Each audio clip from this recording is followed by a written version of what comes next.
ইয়াসুদ্দান্নাকা আনহা মান লা ইউমিনু বিহা ওয়াত্তাবা'a হাওয়াহু ফাতারদা। যারা প্রবৃত্তির অনুসরণ করে তারা যেন তোমাকে এই বিষয়টার প্রতি ঈমান আনা থেকে দূরে রাখতে না পারে। আল্লাহ পাক এই পর্যন্ত বললেন। এরপর আল্লাহ বলছেন ওয়ামা তিলকা বিয়ামিনিকা ইয়া মূসা, মূসা তোমার ডান হাতে এটা কি? মূসা আলাইহিস সালাম বলছেন যে ক্বালা হিয়া আসায়া, এটা আমার লাঠি।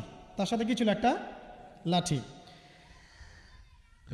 আতাওয়াক্কাউ আলাইহা ওয়া আহুশু বিহা আলা গনামি ওয়া লিয়া ফিহা মাআরিব উখরা। এই লাঠি দিয়ে আমি গাছের ডাল ছাটি, গবাদি পশুদেরকে চড়াই, এছাড়া আমি আমার বিভিন্ন কাজে লাঠি ব্যবহার করি।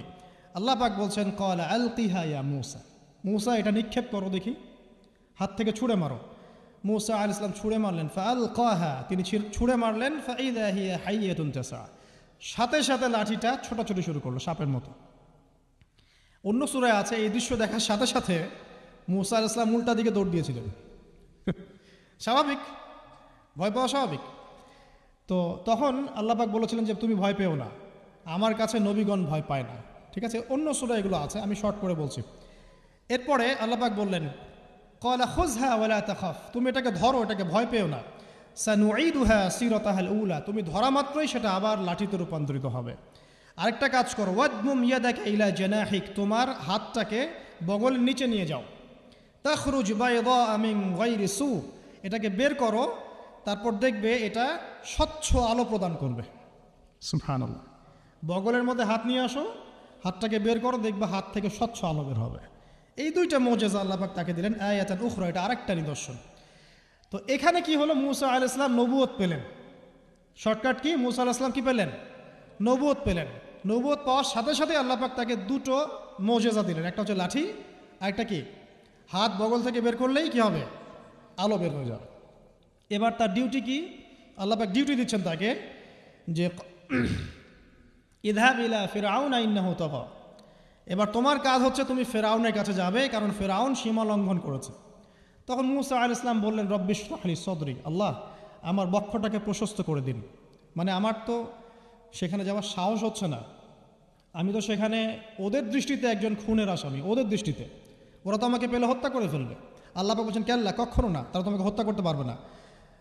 তখন তিনি দোয়া করছেন আল্লাহ আমার হৃদয়টাকে প্রশস্ত করে দিন, ওয়াইয়াসসির লি আমরি, আমার কাজকে সহজ করে দিন। ওয়াহলুল উকদাতাম মিন লিসানি, আমার লিসান, আমার জিহ্বায় জড়তা আছে আল্লাহ, এটাকে দূর করে দিন। ইয়াফকাহু কওলি, যাতে মানুষ আমার কথা বুঝতে পারে।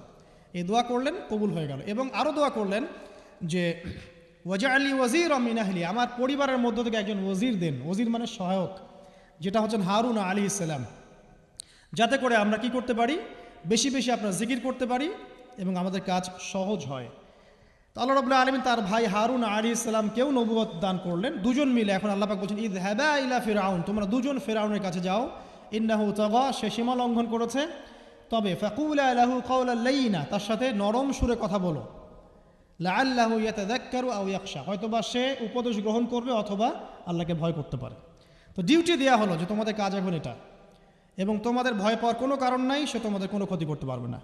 তার কাছে যাও, মুজিজা দেখাও, আল্লাহর দিকে দাওয়াত দাও, লা ইলাহা ইল্লাল্লাহ। যদি সে দাওয়াত কবুল করে আলহামদুলিল্লাহ, যদি না করে তাহলে আমি আল্লাহ তার জন্যে যথেষ্ট।